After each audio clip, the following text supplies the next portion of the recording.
有緣四處走，今次帶大家嚟到圓玄學院。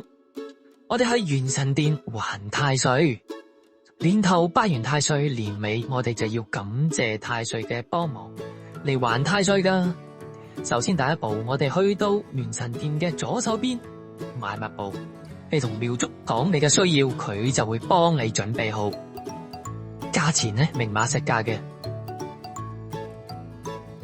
攞到香呢，我哋可以去到隔籬元神殿嘅外邊上香，然後我哋可以入到去。第一個要拜會嘅當然係斗母元君啦，然後呢就係拜會當年太歲，然後呢我哋就揾翻我哋自己生肖所屬嘅太歲再參拜，跟住到最後我哋可以呢將我哋嗰啲冇燃點嘅香呢係逐一逐一供奉俾各位太歲嘅。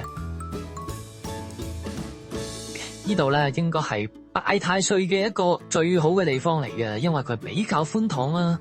咁但係要留意咧，如果去到啲良辰吉日啦，呢度咧就人頭湧湧啦，排隊啊排到好誇張嘅。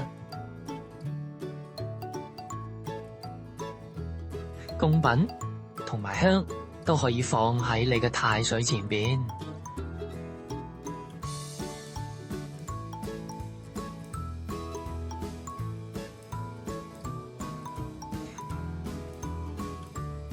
拜完太歲之後，臨走我哋當然要同我哋斗母元君 say goodbye 啦。